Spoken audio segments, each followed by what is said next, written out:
Blue Ridge, how you feeling, my friends? All right, that's what I like to hear. My name is Daniel DK, and welcome back to another episode of Defender of the Riff, your new favorite guitar-based interview show, right? Yeah. Awesome. I'm hanging with Mick Thomson, number 7 from Slipknot. What's up, brother?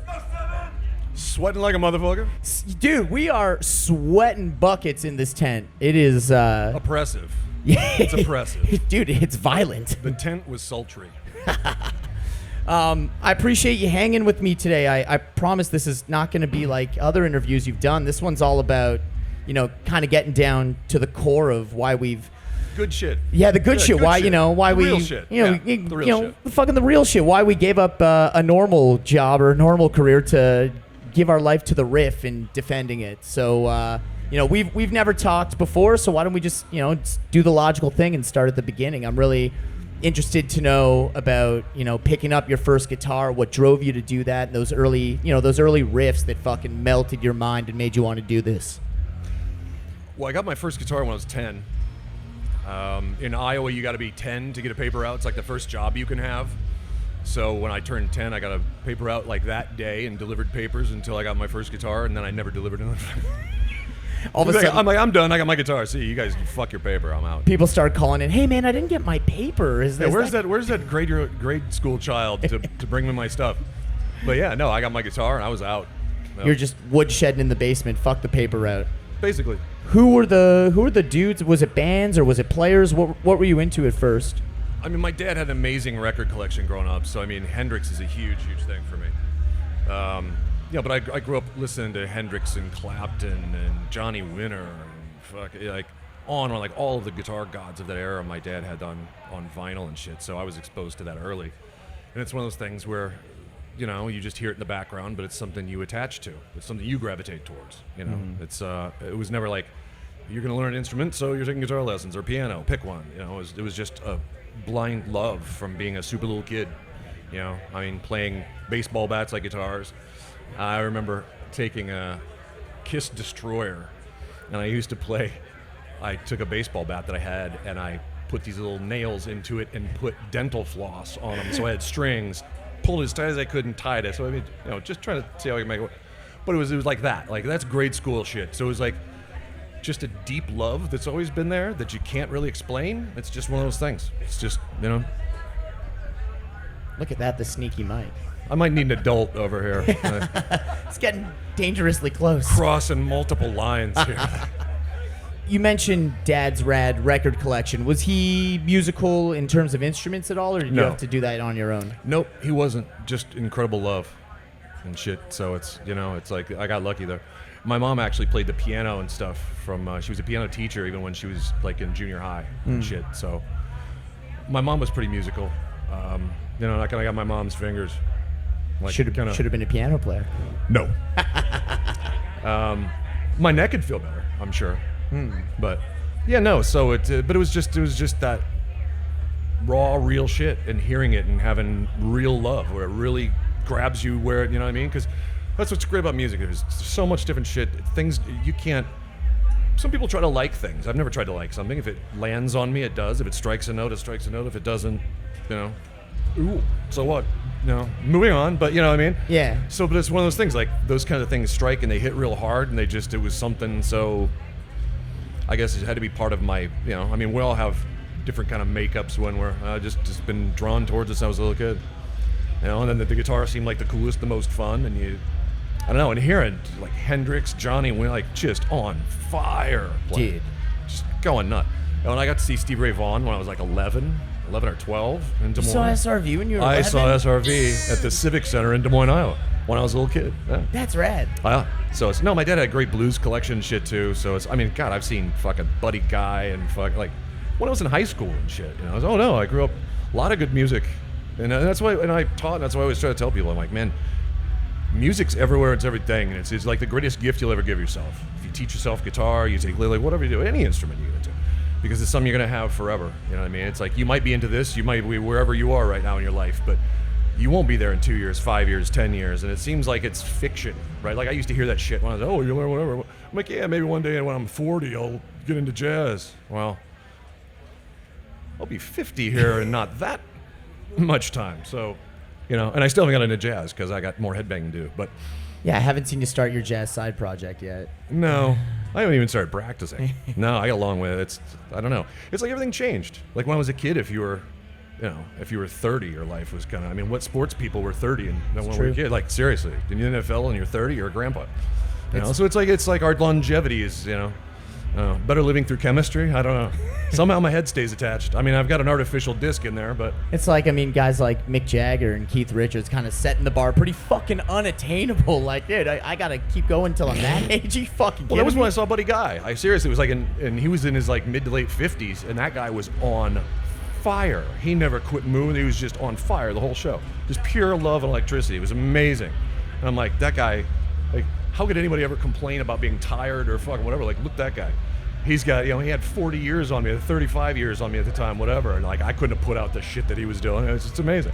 Dude, that's rad that your old man took you to those shows as a kid. That's like super cool. I always try to broaden people's horizons musically. Like, so anytime I do if they're like, oh, what are you listening to? I try to throw out a really wide range of shit because music is everywhere. There's so much wonderful music that people don't listen to because they pigeonhole stuff. They get into too tight of a little area and they don't look outside. I'm like, it's funny because dealing with like most of the best musicians I know, you're going to find the most diverse listening people are going to be the best musicians usually. Because like the first piece I could play all the way through was D by Randy Rhoads. I didn't learn a rock, like every riff or anything on a rock song. It was the do do do do do, right? It was just that. So it was like the first piece I could do like all the way through and not totally blow it. I couldn't remember the first 30 seconds now, but that was like the first piece I ever learned. So I was like always kind of like, I thought it was weird that instead of being like some rock or, it wasn't a Maiden song or something. It was a little classical thing that Randy Rhoads did. But Dude, Rhodes is God. I mean, yes, yeah, big time. Oh, yep. And massively musically diverse too. We're talking about diversity and influences. Like no one really had that neoclassical flair as he had it down pat. He like knew everything. Yeah. It was the amazing thing. Because I mean, he would even like foray into tapping and stuff, even though like I'm sure it wasn't really, he had to, he's got his competition across the street doing, whatever. I'm sure him and Eddie must have been a hell of a battle. If you were around back then, I'll bet that was for sure. It's like the Beatles and the Stones. Who's your guy? Who's your band? Yeah. Pick your player. Randy. Yeah, me too. Randy. I love that you cited Destroyer because like my gateway drug was totally like the first time I heard that shit.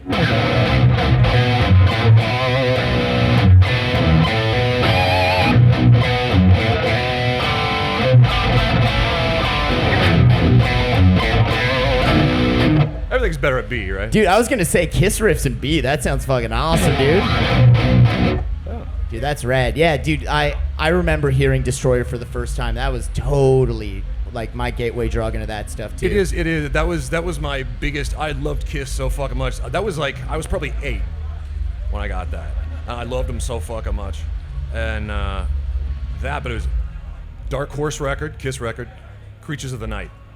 What do you mean the Dark Horse? So fucking good. If that's not in your top 5 or even 3 Kiss albums, you're not a okay. I don't know what the attitude is anymore, but back then that really wasn't the vibe. But it's like the playing and shit on that, so like their song struck, like everything. Well, plus they had a bunch of great studio guys. I was gonna say there's like 9 guitar players on that album. They had some serious studio guys in there doing some of that too. Yeah, dude, that had. But that's one of those things. Like, don't overlook that. If you're a Kiss fan, like I know a lot of people that's because it was like the end of the makeup era, but it was before the transition into the butt rock stuff. Yeah. So it's worth a pickup. Dude, Creatures is a perfect era for me with them. They got like the kind of the speed metal, hair metal influence of Vinny kind of starting, but they still got the rock and roll and like.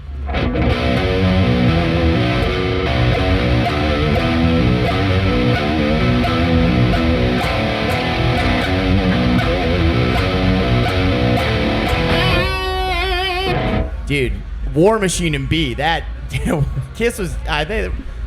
Watch out. Addition to the set list tonight. I don't know. It'd be fun, I suppose. Try finding 9 motherfuckers in our band that know one song all together. We got 4 of us. We got 6 of us. We got. Yeah, dude, I never even considered that. One of the best parts of band practice is busting out the random covers. It's a little, I'll go to some place that somebody might know 1 or 2 things. But that could get a little hairy. It is. Oh no, there's times where I'll sit there and just go, I'm like, I don't know that fucking song, dude. It's cool. Obviously, we talk about like Randy and Eddie being guitar gods. I'm just gonna run on this Kiss tangent for a minute. But like the first time you fucking hear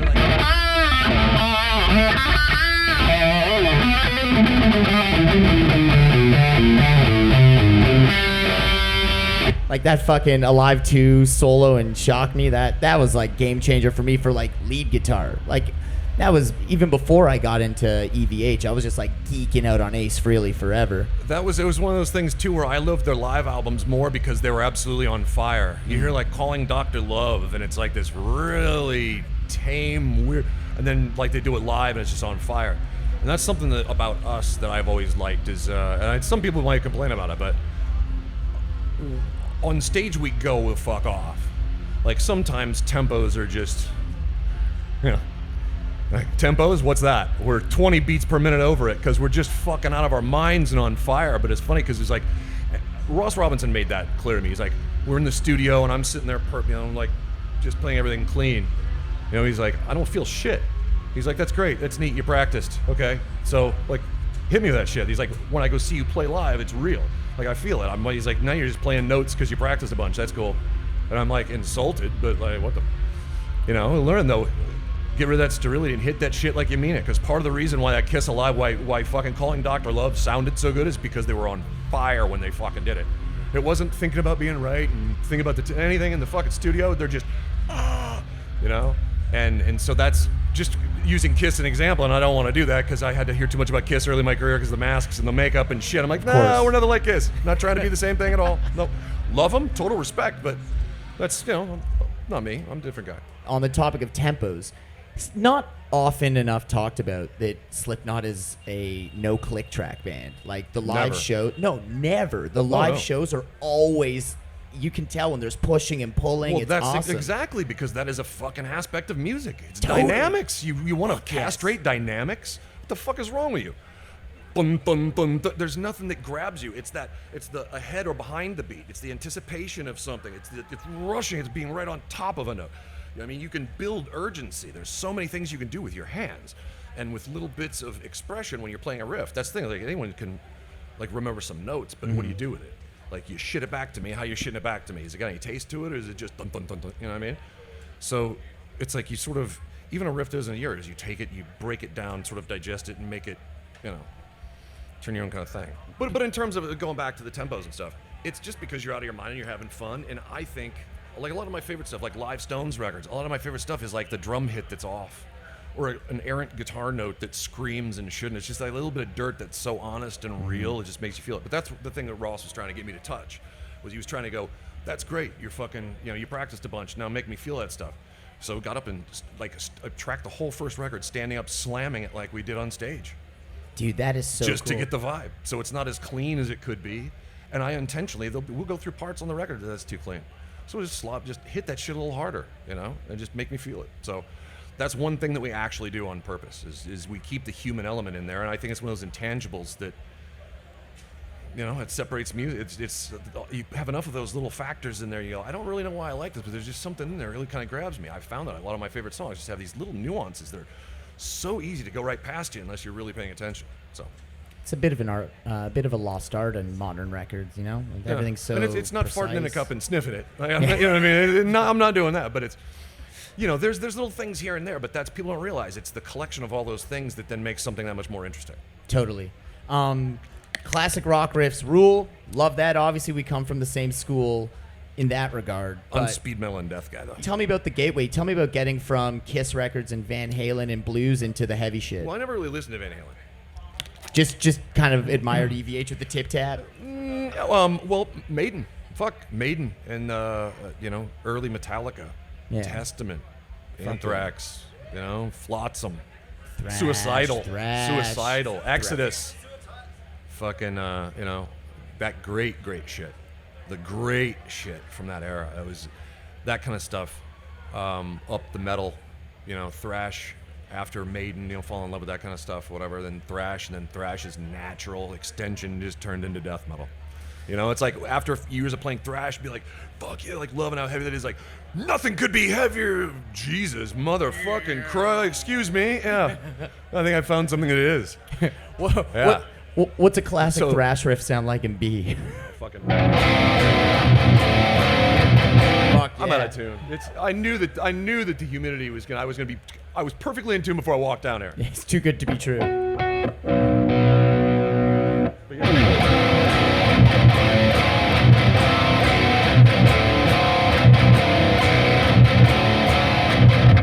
Everything crushes Hell yeah. in B. You know I'm gonna get a guitar set up in B after this. you're thrashing. You go to the low tuning. Is it like Deicide and Morbid Angel, or what are some of the early ones that really get you into that heavy shit? Oh fuck yeah. They were there too. Yeah. Mm-hmm. Yep. From when I was about 16 or so. But tons of death metal shit. Like I basically anything off of like the Earache, Roadrunner, fucking any of that samplers from like say about 89 to 92. I have like every fucking like that was such a golden era of American death metal. So do you collect vinyl? You have all that shit in physical? No, cassettes or CDs. Yeah, a lot of cassettes because I didn't have a CD player so I just go, yeah, fuck, I get it on tape, that way I can listen to it at work. That's rad, dude. Now I don't have a tape player, so I've got like boxes of shit that I like. Yeah, VHS. Duh. Yeah. Yeah, Earache was putting out like the grindiest stuff too. Like that was, the grind. They brought like fucking the grind element to. Well, to but that but you also had like early Carcass and Napalm Death and all that kind of stuff that was going on, and and fucking Bolt Thrower, and like there's just so much great shit. And coming from different parts of the world, you had the European Dismember and Entombed and fuck yeah, all that kind of shit. The the early shit. the really all that, and then the Florida stuff. Holy shit. New York fucking, Suffo style shit and whatever, and internal bleeding, that kind of stuff. But the Florida technical shit, it's I don't know, man. There's so much from that era that is so, like, that just gives me goosebumps. Like, if you played almost anything, I'd be like, it's just, it takes you back. But that's the stuff that's really super real to me. Do you like the melodic shit? Do you like, we mentioned Florida. The obvious one I'll bring up is Death. Like, do you like that kind of melodic stuff? Death was a huge gateway for me into death metal. Fuck yeah.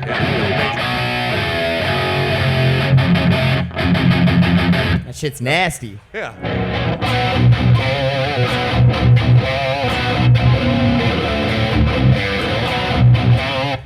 Watching you play all those riffs and drop is so funny. That's awesome. Well, I'm having to try to. I'm like, okay, I know this in a different. Oh, I'm dropped. That's always the thing too. Is you're trying to play cover songs in a drop tuning, so you're not hearing the note that your brain wants to hear, right. And then you're using one finger to make a power chord.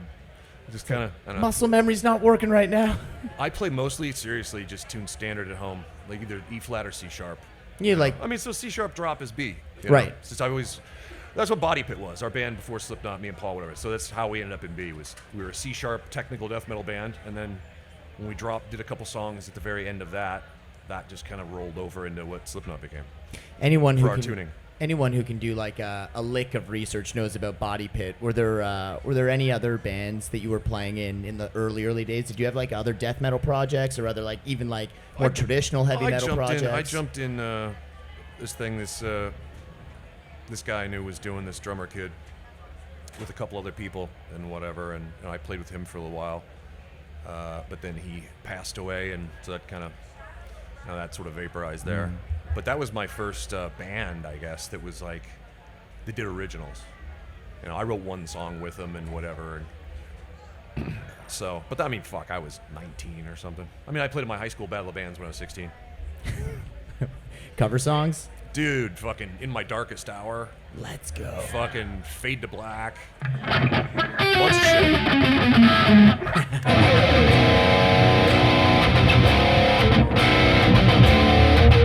No, see, I can't do that. Because I'm dropped. Whatever. Yeah, that's rad. That's like... But I'll let... Yeah, we did Last Caress. Dude, right on. Yeah. It was my sophomore year of high school. I was like 16. Danzig's playing tonight. That was funny. I had a mullet. It was wonderful. Oh, dude, we got to find photos. Dark blonde mullet. Oh, hell yeah. Oh, yeah. Let's go. Dude, you have impeccable musical taste. I thought we were going to sit here and talk about, fucking death metal. We can. We could, but I'm like blown away with how musically diverse you really are. Well, that's something, like I said, is I always try to fucking push, not on people, but to me, like, the greatest thing you can do is turn somebody on to new music. 100%. There's so much great music out there, and music, to me, is like just, I don't know, it's everything, really. I mean, it's incredibly personal. You can be completely alone by yourself, and it's I don't know. It means different things to different people, but for me, it's incredibly powerful. So, and I know that it is for other people too. So it's one of those things. Like, if I knew I turned somebody on to Jeff Buckley and they email me back, I go, dude, I never listened to Jeff Buckley, but holy shit! Which, by the way, listen to Jeff Buckley if you haven't. Holy shit! Get the Grace album and just everyone go home and listen to Jeff Buckley. Holy shit! Get Grace and then You will get better, I promise. No, it broadens your fucking horizons. Yeah. It just like everything, your thoughts are expanded. Like the more you can. You always want to expand your knowledge for everything. Then you can pick and choose from a wider variety of ideas and concepts and everything, So, yeah, I mean, personal expansion's huge. Problem is, how do you find music that doesn't suck? I tried a little bit, so I listened to that, shit all sucks. Yeah, but when you actually connect with something, it's incredibly rewarding, So, and that's why I always throw out, if you see any lists I put out, there'll be a bunch of stuff on there that'll people be going, that's dumb. Like a lot of our fans, I'm sure you're like, what the fuck's these? I'm like, give it a chance. Give it a chance, like seriously. It's like the greatest gift you can give someone, man. As you say, dude, your philosophy's bang on. Like, music is everything. And you're going to change so many times in your life. You're going, no, I won't. Bullshit. I'm old enough to know that I've changed plenty of times. What I like, my tendencies, certain things. You're at the core, you're still you, but that's what I mean was you have music. You can get into anything you want, wherever you happen to go. And you don't think, I'll never be. You don't know where you're going to be in life. But it's one of those things you'll have no matter what. Like I said, is you could be 90 years old sitting on your porch by yourself, and it's something you've got. You can just go. It's everything. That's awesome. I know, it's amazing. Yeah, dude, your philosophy's fucking bang on. It's awesome. I love the passionate shows, man. It's cool as fuck. It's cool that It's not very fun and it's kind of dorky, but nah, dude. It's honest. Hey, man, honesty's cool as fuck. Yeah. Are you a gearhead? Like, do you the like? Worst. Hey, we need to get a bigger house. I have too many amps. Yeah, well, it's not just acquisition, but I nerd out pretty hard. Are you like constantly changing your rig and always new ideas? I just put that block in and 5 green springs in my kitchen 2 nights ago. So, I literally installed that the other night. That's in my awesome. House, so, dude, that's it's rad. just fine tuning like I like it. Just constantly and I see, so now obviously you're rocking these new ESP guitars. I see you've fully embraced the Fishman life. This is actually my own prototype. Nice. We got a signature Fishman coming? This is my own pickup right here. I wish I had a standard one here just to let you hear so you can hear the A and B. Dude, it snarls a little bit. Dude, have a tape. Hell yeah.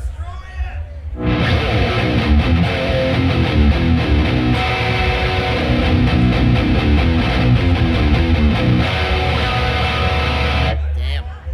See, the humidity's murdered the neck, right? Tuning is murdered. Yeah, and the truss rod's moved. That's why you'll never. That's the problem.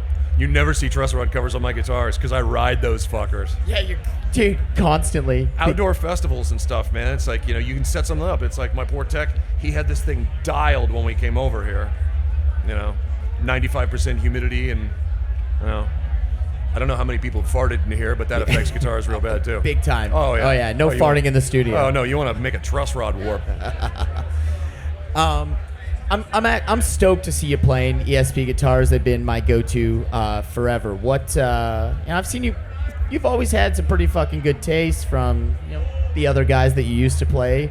What's this new? Like, what's the new vibe you're going for? Tell me about the new SIG. Well, this isn't a custom here yet. This is just a fucking god level original series that they make that is just insane level of build quality.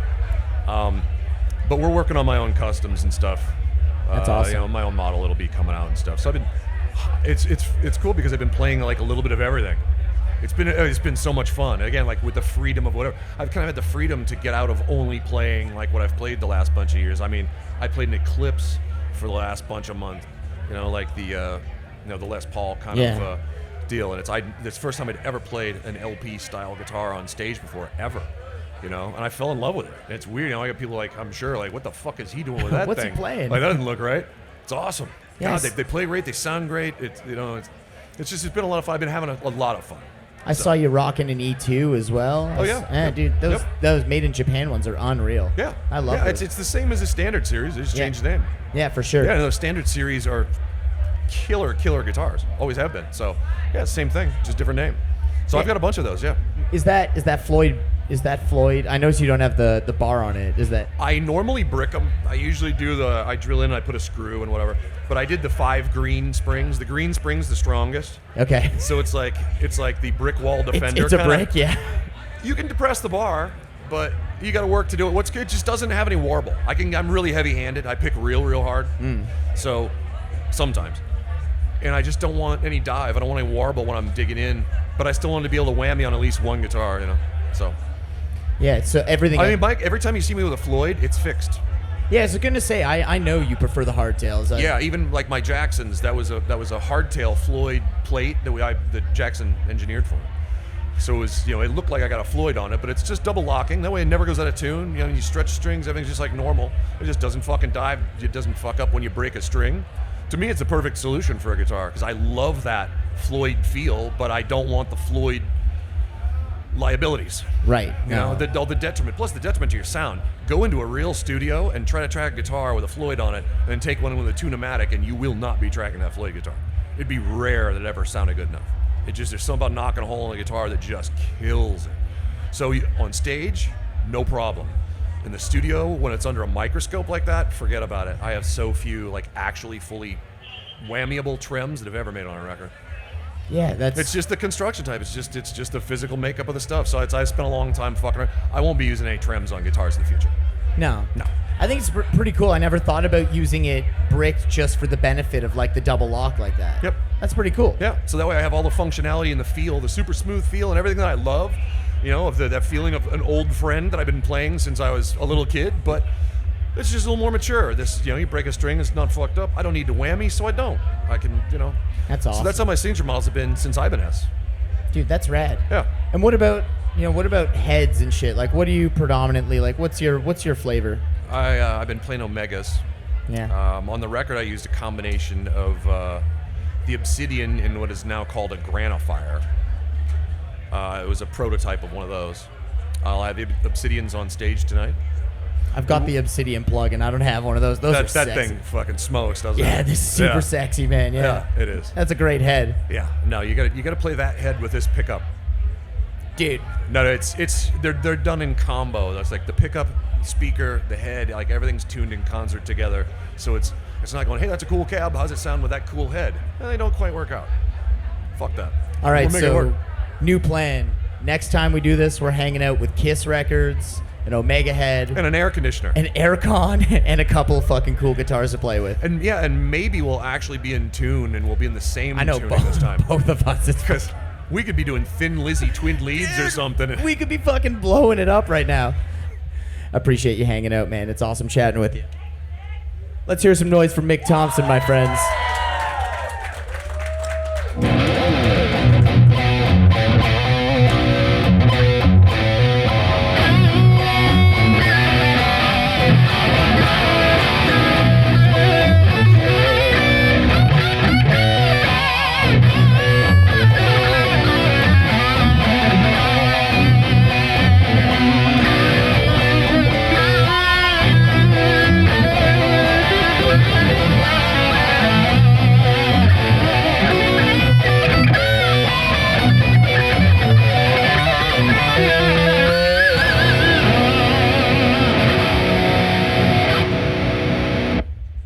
Hell yeah, Defender of the Riff. Fuck yeah, appreciate you, man.